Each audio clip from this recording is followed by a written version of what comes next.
বহু জলগোলার গুঞ্জনের পর এবার আইসিসিকে নিজেদের চূড়ান্ত সিদ্ধান্ত জানিয়ে দিল পাকিস্তান ক্রিকেট বোর্ড। কোনো আপোষই রাজি নয় তারা, হাইব্রিড মডেল কিংবা আর্থিক ক্ষতিপূরণ নিতেও রাজি নয় তারা। গতকাল এক চিঠির মাধ্যমে বিশ্ব ক্রিকেটের নিয়ন্ত্রক সংস্থাকে নিজেদের মনোভাব জানিয়ে দিয়েছে পাকিস্তান। চ্যাম্পিয়ন্স ট্রফি নিয়ে আইসিসি চূড়ান্ত বৈঠকের আগের দিন পাঠানো হলো এই পত্র। চিঠিতে পাকিস্তান ক্রিকেট বোর্ড জানিয়েছে তারা কোনোভাবে হাইব্রিড মডেলের টুর্নামেন্ট আয়োজনে রাজি নয়। সেই সঙ্গে আজকের বৈঠকে এই বিষয়ে যেন কোনো আলোচনা করা না হয় সেই ব্যাপারে আইসিসিকে অনুরোধ জানিয়ে রেখেছে তারা।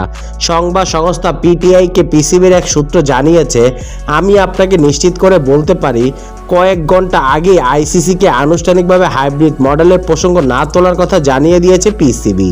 যদিও এই কর্মকর্তা জানান একটা পর্যায়ে এমন হাইব্রিড মডেলে রাজিও হয়ে গিয়েছিল পাকিস্তান, তবে এর সঙ্গে ছিল কঠিন এক শর্ত। শুরুর দিকে তারা রাজি ছিল, তবে এ কথাও জানিয়েছিল যদি এবারে চ্যাম্পিয়ন্স ট্রফি হাইব্রিড মডেলে আয়োজন করা হয় এবং ভারত পাকিস্তানে না আসে, তাহলে 2031 পর্যন্ত আইসিসি যে সকল প্রতিযোগিতা ভারতে আয়োজিত হবে তার সবকটা পাকিস্তানের জন্য হাইব্রিড মডেলে রাখতে হবে। চিঠিতে পাকিস্তান ক্রিকেট বোর্ড আইসিসিকে অন্যান্য সব বিকল্প ভেবে দেখার আহ্বান জানিয়েছে।